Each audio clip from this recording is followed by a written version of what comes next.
I think the demands of the modern man right now have never been so great. Being fully present with our woman, being fully present with our community, our job, our health, like it just continues to stack up. But there is this center point, and Lao Tzu talks about the middle way. And even if you look at like the ancient masters or the contemporary masters, everyone essentially, they explore the extremes. Like you had said, like the men that shut down and push people away, or the men that become hyper aggressive. But I feel like there's this genuine middle. And one of the quotes that I was looking at from The School of Life, and if you haven't seen The School of Life on YouTube, you got to check it out, man. There was a video on there, and it defined the definition of an adult, a person who can alter their own circumstances through their own agency. I mean, whew, like it just gives me a chill. Sovereign empowerment. In order for a man to truly be his own agency and to truly have like the power to balance all those things I talked about, and to have the self-awareness to navigate the extremes you talked about, where does that man begin? I mean, maybe it starts with a deep breath, but where does that man actually begin? Obviously, it's like feeling enough pain, but what's that trajectory look like from that point? Yeah. I like to reference, in anytime I receive that question, the vast majority of the time I like to reference a gentleman by the name of Jack Donovan. And he has 4 tactical virtues. And I've added a tactical virtue to that for a specific reason. So the tactical virtues are strength, courage, mastery, honor, and I've added connectivity there because I think we need connectivity more than ever now. And yes. I was looking at this a number of years ago, it was a couple of years ago now, but I'm going to go there. But before we go there, I want to say something else. We need to do our work. Like we need to do our inner work. And I preface these 5 tactical virtues.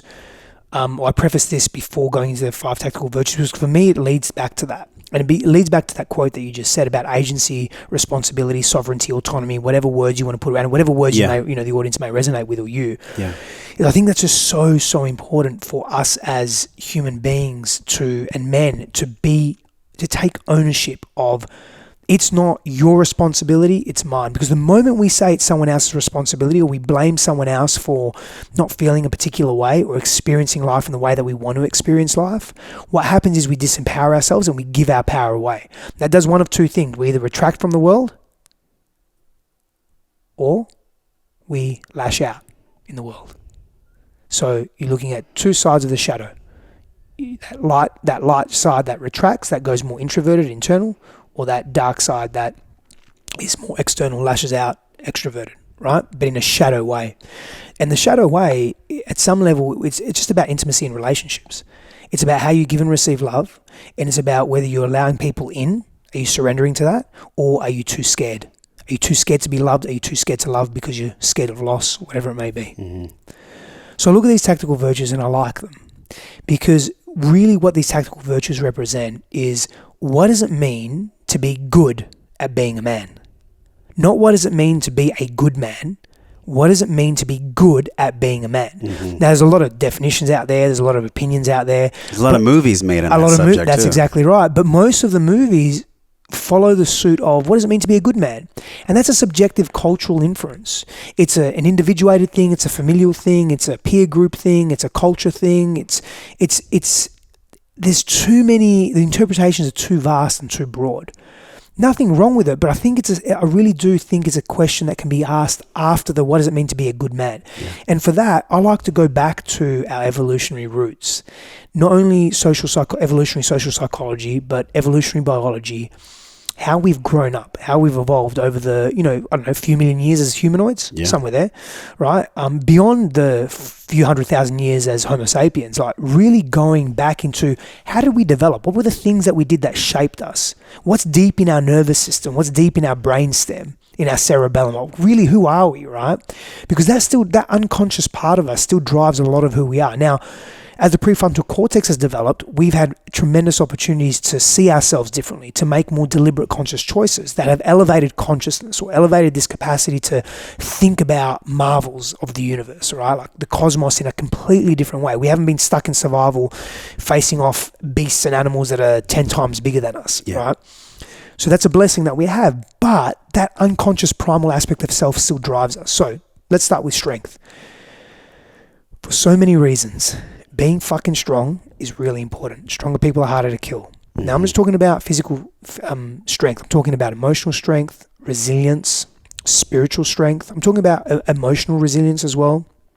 I'm talking about having a capacity to move through difficult times and physically being strong in our bodies, because to the feminine, that represents discipline, that represents confidence, that represents assertiveness, that represents trust in oneself.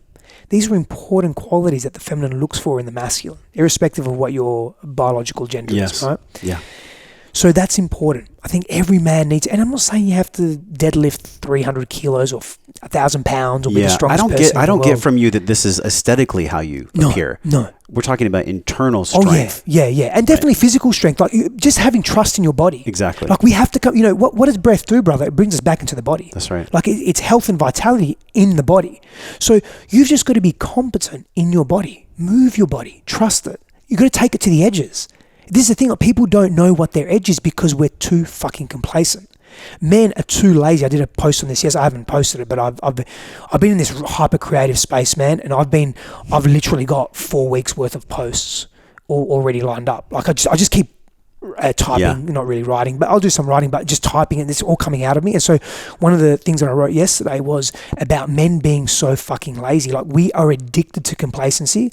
We are addicted to comfort. Excessive comfort. That's not what makes a man a man. Mm-hmm. Man was bred in difficulty and challenge. It is the domain of the masculine. We were responsible for extending the perimeter. We were responsible for fighting off really big things. We were responsible for hunting. We were responsible for ensuring the safety of our communities and tribes. For whatever reason, that was what was bestowed upon us. The large majority of that responsibilities was bestowed upon men. That's in us, right? That's why, partly the expression or the extension of the cultural role of man has been to provide, right?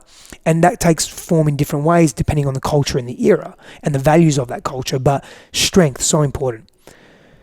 Courage.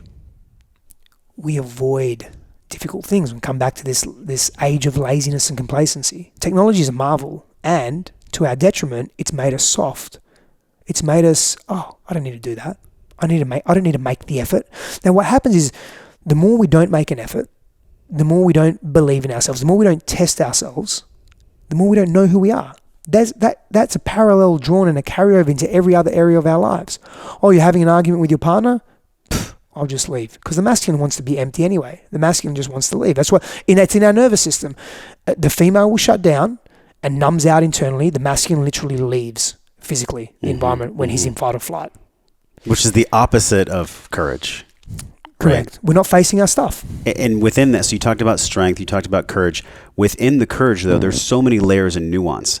I mean, gosh, man, like emotional development, like just because we're aware of these concepts does not mean they're embodied.